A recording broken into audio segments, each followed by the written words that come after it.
Na wala talagang rebulto, walang imahen kasi diretso po talaga ang panalangin at prayer namin, pagsamba namin kay Allah. Hindi na namin kailangang dumaan pa sa sinuman, imahen, santo, ano ba man, diretso talaga.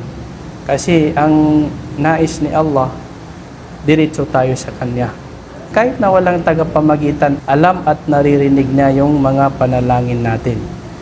Kung si Mayor, kailangan pa ng matinding backer para lang makalapit ka, hindi yan di ba? Yung pinuno na may concern talaga sa nasasakupan, hindi mahirap lapitan. Hindi mo kailangan lumapit pa sa matindihang backer. Malakas, hindi ganun. Kung isipin natin, sasabihin natin na kailangan pa nating dumaan sa santo, dumaan sa malapit sa Diyos na tao, dumaan sa imahen o dumaan pa sa ano-ano mang bagay o tao, sinuman, parang ina-underestimate natin yung awa at habag ng Diyos. Parang kumbaga ay ang labas nun, parang sinasabi natin na mahirap lapitan ng Diyos kasi kailangan pa ng tagapamagitan. Di ba? Sa Islam hindi ganun. Diretsa. Kahit saan, pwede kang manalangin sa Kanya at naririnig Kanya. So yun, ang isa sa kagandahan ng Islam. Unlike sa iba na kailangan mo pang dumaan sa tao o sinuman, di ba? Ganito, nagkasala po ako, patatawarin pa ba kaya ako ng Diyos? Tapos ganito. Sa Islam, hindi. Di ba? Dapat yung kasalanan natin, pagitan lang natin at ng Diyos. Huwag na nating ipaalam sa iba, di ba? Napapahiya ka pa doon eh.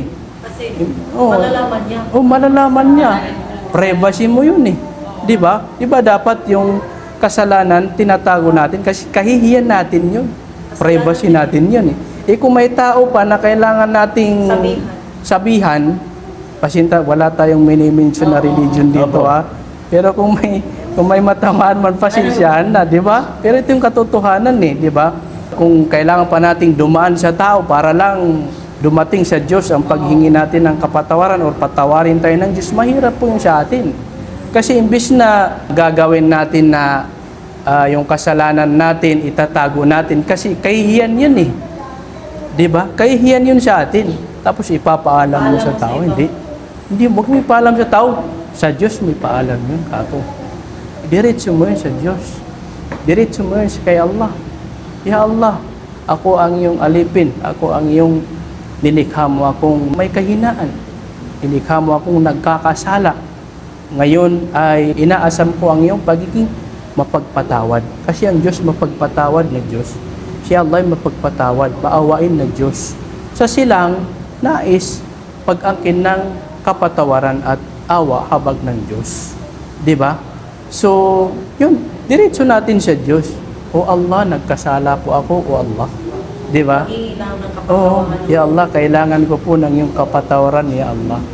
Alam mo ang aking kahinaan sapagkat ikaw ang aking tagapaglikha, O Allah. Ngayon ako ay nagpusang loob at taos pusong nagpapakumbaba.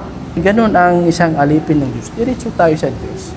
Di ba? Napakaganda ng Islam. Dito pa lang makikita na natin dito yung kagandahan ng Islam di ba?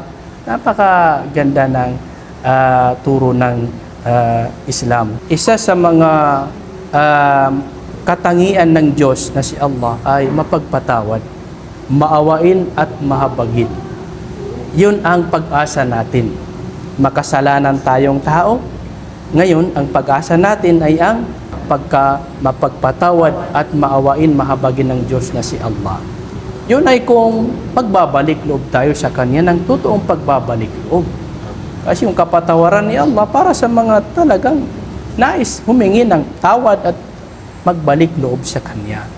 So ganito, napakadali lang, madaling maunawaan ang kaligtasan sa Islam. Magbalik loob tayo sa Diyos. Hindi kailangang mayroong taong isakripisyo.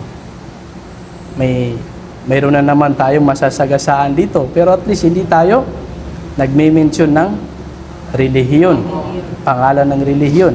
Pero may masasagasaan talaga kasi may mga taong ang paniniwala nila, ang kaligtasan ay nakasalalay sa dugo ni Kristo. Diba? Yun ang inaasahan nilang kaligtasan.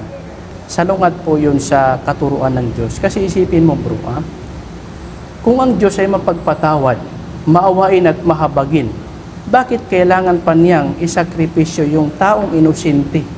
Inosente si Jesus eh. Anong malay niya sa mga kasalanan natin? Bakit kailangan akuin niya yung mga kasalanan natin na hindi... Dapat tayo. Tayong mag-ahako. Bawat isa ay responsable sa sarili niya. Ikaw yung gumawa eh. Bakit ako yung isasakripisyo, di ba? So, salungat po yun sa mapagpatawad ng Diyos. Kasi kung mapagpatawad ang Diyos, hihingi lang tayo sa kaninang patawad. Tapos, hindi na kailangan may isakripisyo, di ba? Hindi na kailangan isakripisyo si Jesus, di ba? Hindi. So sa Islam, with all due respect po, may mga nakikinig po sa atin ng mga Katoliko or mga Christian na ganito yung paniniwala nila. Hindi po tayo naniniwala sa Islam na si Jesus ay namatay sa krus para isalba ang ating mga kasalanan. Ang katotohanan yan, si Jesus ay hindi siya namatay. Bagkus iniligtas siya ng Diyos. Itinaas siya ng Diyos sa pangalawang kalangitan kasi may 7 kalangitan. Sa pangalawang kalangitan, nandyan si Jesus buhay na buhay. At may time, kapag malapit na yung araw ng paghuhukom ay magbabalik po siya. Magbabalik siya, meron siya mga tatapusin na magawain na hindi pa niya natatapos. Yung mga maling paniniwala sa kanya ay liliwanagan niya yon sa mga tao. So, yun ang paniniwala sa Islam. Napakasimple lang. Nais mong patawarin ka ng Diyos, magbalik loob ka sa Kanya, talikuran mo yung mga kasalanan mo, humingi ka ng tawad sa Diyos, patatawarin ka na.